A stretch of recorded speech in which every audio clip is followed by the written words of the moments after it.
સુરેન્દ્રનગરથી સમાચાર પાટડી દસાડાના ધારાસભ્ય પીકે પરમાર જેમણે મુખ્યમંત્રીને પત્ર લખ્યો અને પાક નુકસાની બદલ ખેડૂતોને વળતર ચૂકવવા માંગ કરી। મુખ્યમંત્રી અને કલેક્ટરને લખેલા પત્રમાં પીકે પરમારે દાવો કર્યો કે લીંબડી નળકાંઠા સહિતના 17 ગામમાં ભારે વરસાદથી વાંકડા નદી તોફાની બનતા ખેડૂતોના પાકનું ધોવાણ થયું, જેથી સરકાર તાત્કાલિક આ વિસ્તારમાં સર્વે કરાવે અને ખેડૂતોને જે નુકસાન થયું છે તેનું વળતર ચૂકવવામાં આવે।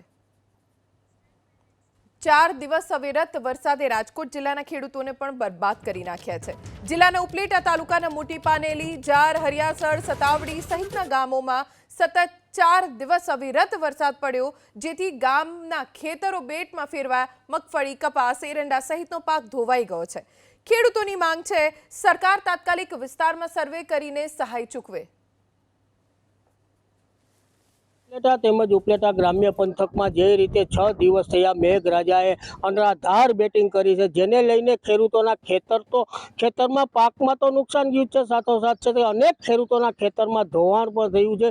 ત્યારે હજારો વીઘામાં છે તે ખેડૂતોના પાક નિષ્ફળ જવાનું જે શક્યતા રહેલી છે, જેને લઈને હું આપના સીધા દ્રશ્યો બતાવવાનો પ્રયત્ન કરી કે આપ જોઈ શકો છો કે આ મોટા પાનેલી ગામના ખેડૂતોના ખેતરના આ દ્રશ્યો છે કે જેમાં અત્યારે એરંડાનો પાક જે આ લીલોછમ દેખાઈ રહ્યો છે, પરંતુ આ પાક છે તે સાવ બળી ગયો છે અને ખેડૂતોને છે તે લાખો રૂપિયાની નુકસાની સહન કરવાનો અત્યારે મોટી પાનેલીના ગ્રામ્ય વિસ્તારના ખેડૂતોના ખેતરમાં આ જ પ્રકારની પરિસ્થિતિ છે તે જોવા મળે છે।